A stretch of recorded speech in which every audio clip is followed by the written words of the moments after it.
안녕하세요. 이담입니다. 얼마 전 저희 부부는 이곳 캐나다에서 5번째 결혼기념일을 맞았습니다. 오늘은 저와 제 남편의 이야기를 해볼까 합니다. 30년 넘게 한 번도 만난 적 없던 사람과 1년도 안 되는 교제 끝에 결혼을 하고 매일의 시간을 함께하며 부부로 살아간다는 것이 익숙한 듯 하지만 문득문득 신기한 감정이 드는 요즘입니다.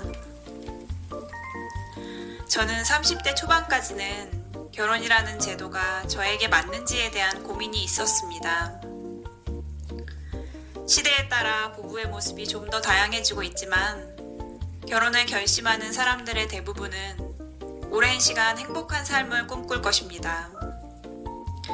그래서 누군가를 만나고 누군가의 반려자가 되는 것이 쉬운 일은 아닌 것 같습니다. 저 역시 제가 누군가에게 좋은 사람이 될 수 있을까 하는 고민이 있었습니다. 결혼 전 저는 혼자만의 시간이 꼭 필요한 사람이었습니다. 친구들과 어울려 지내다가도 하루에 몇 시간씩은 혼자 있는 시간이 필요했습니다. 그래서 혼자 사는 저만의 시간이 더 소중했고 결혼도 늦어진 것 같습니다. 그러다가 갑자기 어떤 부부의 모습이 눈에 들어왔습니다. 함께 있는 모습이 너무도 편안하고 자연스러운 부부의 모습이었습니다. 그 당시 그 부부 중 남편분은 학생이었고 아내분은 임신한 상태로 생계를 책임지고 있었습니다. 객관적으로 보면 제가 생각해온 결혼 생활의 이상적인 모습은 아니었습니다. 그런데 왠지 모르게 그 부부의 모습이 너무 자연스럽고 아름다워 보였습니다. 참 이상한 일이었습니다. 결혼에 대해 제가 가지고 있던 틀이 깨진 순간이었던 것 같습니다. 그리고 완벽하지 않아도 맞춰갈 수 있고 편안한 감정이 커갈 수 있겠다는 확신도 들었습니다. 그 후 저도 누군가와 함께 있고 싶다는 생각이 들기 시작했습니다. 결혼을 하고 싶다고 다 사람을 만날 수 있는 것은 아니었습니다. 저는 결혼을 하고 싶다는 생각을 가진 후 몇 년이나 지나서 지금의 남편을 만났습니다.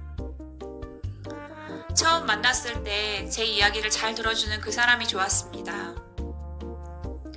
두 번째 만났을 때 이 사람을 더 오래 만나고 싶어졌습니다. 그래서 제가 먼저 사귀자고 고백했습니다. 2달 정도 만났을 때 저는 양가에 인사를 가자고 했습니다. 만난 지 4달이 되었을 때는 결혼식장을 예약했습니다. 남편은 제 모든 제안을 잘 따라와 주었습니다. 그렇게 저희는 공식적인 부부가 되었습니다.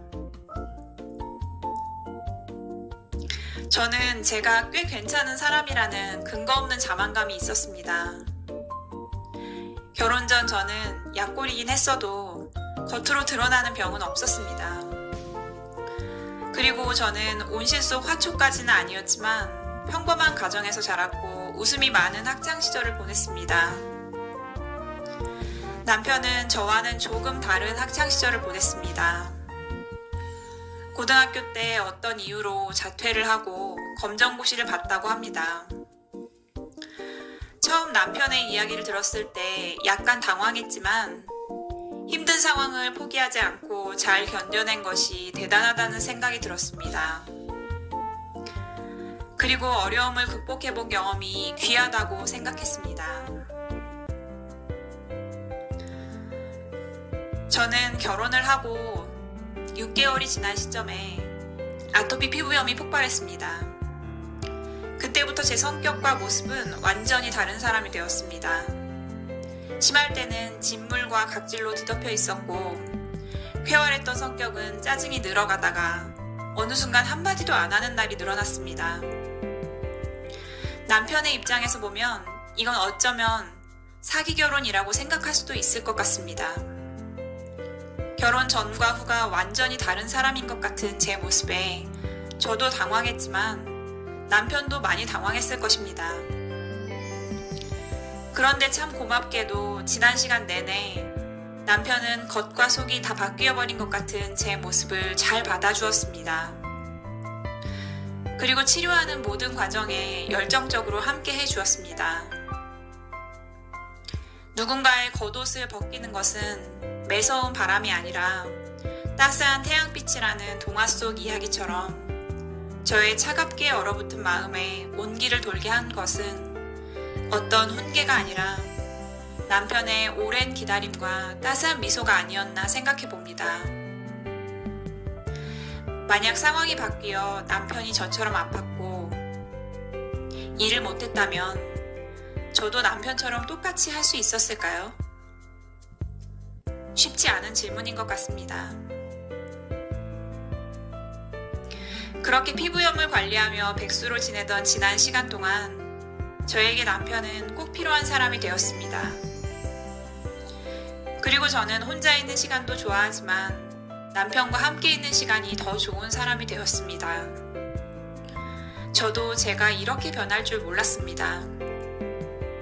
가끔 남편이 저한테 딸을 하나 키운다고 하는데 제가 생각해도 찰떡 같은 표현입니다.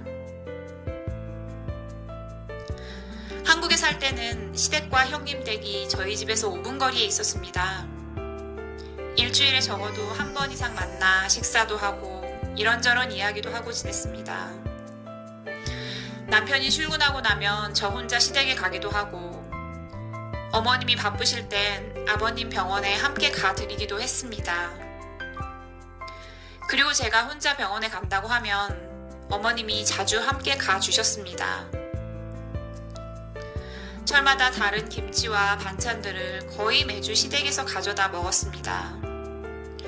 그래서 남편과 둘이 살아도 가족이 많은 느낌이었습니다. 캐나다에 오고 나서는 정말 둘만 있는 시간이 늘어났습니다. 제 남편은 취미생활도 딱히 없습니다.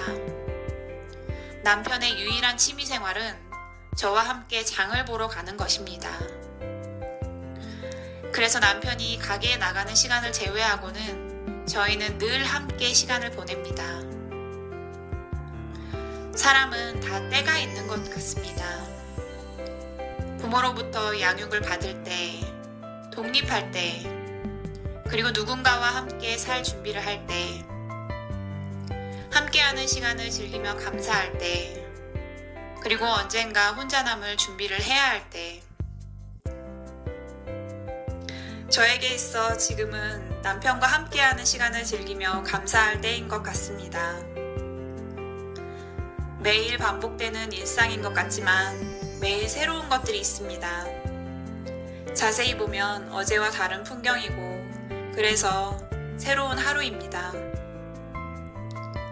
결혼 전 혼자 사는 것이 좋았던 때도 결혼 후 함께 사는 것이 좋은 지금도 참 다행이고 감사한 때인 것 같습니다.